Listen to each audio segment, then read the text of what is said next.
So hello दोस्तों, मेरा नाम लक्ष्मण है। उम्मीद करते हैं कि आप सब लोग अच्छे होंगे। दोस्तों, आज का सवाल है कि क्या पेंशन का पैसा ट्रांसफ़र होता है। मतलब कहने का मतलब कि अगर आप दो कंपनी में काम कर लेते हैं तो क्या पुराने कंपनी का पेंशन का पैसा नए कंपनी में ट्रांसफ़र कर सकते। तो आंसर है हाँ, लेकिन इसका तरीका अलग है ट्रांसफ़र करने का। मैं बताऊँगा आपको।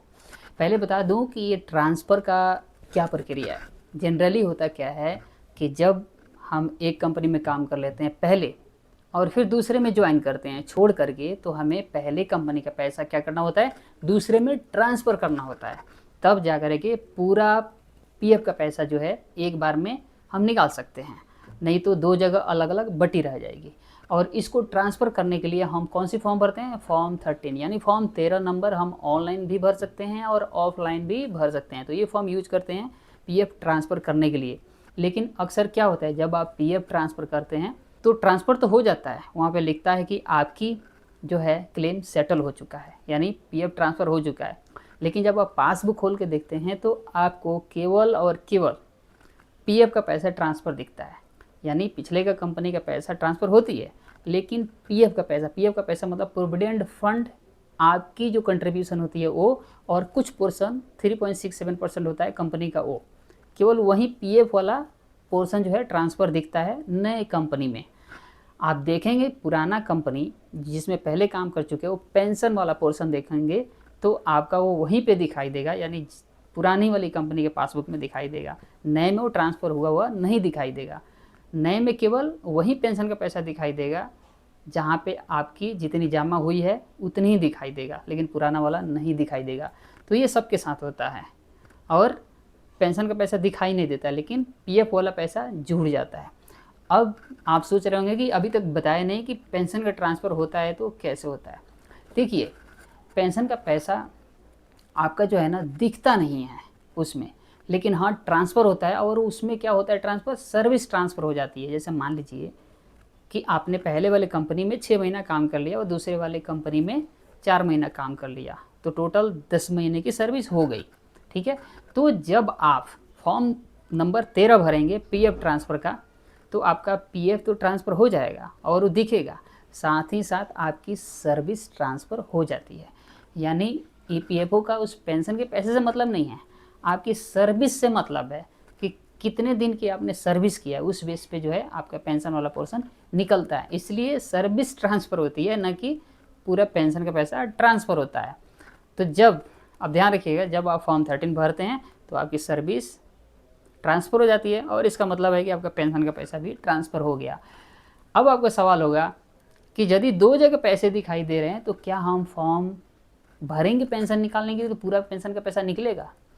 इसका आंसर है बिल्कुल हाँ, यस। आपका पूरा पेंशन का पैसा ज़रूर निकलेगा, भले ही वो दिखाई नहीं दे रहा, अलग अलग है, दो पासबुक में है, पिछले और अभी वाले। लेकिन आप जब फॉर्म 10 सी भरेंगे तो पिछले वाला और अभी वाला दोनों साथ, आपका जो है पैसा दोनों साथ ही निकल जाएगा। इसमें कोई डाउट नहीं है, क्योंकि आपने फॉर्म 13 भर करके पीएफ तो ट्रांसफ़र किया ही, सर्विस भी ट्रांसफ़र कर लिया। तो अब आपको तो ये क्लियरफाई हो गया होगा कि बिल्कुल स्पष्ट हो गया होगा कि अब पेंशन का पैसा भी ट्रांसफ़र हो जाता है बजाय मतलब सर्विस के रूप में, और पूरा पेंशन भी निकल जाता है। तो अभी तक जिन लोगों की डाउट थी कि भाई पेंशन का पैसा ट्रांसफ़र होता नहीं है, अगर हम फॉर्म भरें पेंशन के निकालने के लिए तो पूरा आएगा कि नहीं, मतलब पिछले वाला भी आएगा कि नहीं, तो जी बिल्कुल आएगा। और इसको पेंशन का पैसा निकालने के लिए क्या भरते हैं, फॉर्म 10 सी। जिन लोगों को पता नहीं है वो ज़रूर जान लें कि उसके लिए फॉर्म 10 सी भरते हैं, और पूरा पीएफ निकालने के लिए फॉर्म 19 यानी फॉर्म नंबर 19 भरते हैं। तो दो बार में पीएफ के पैसे निकलते हैं, फॉर्म 19 और फॉर्म 10 सी।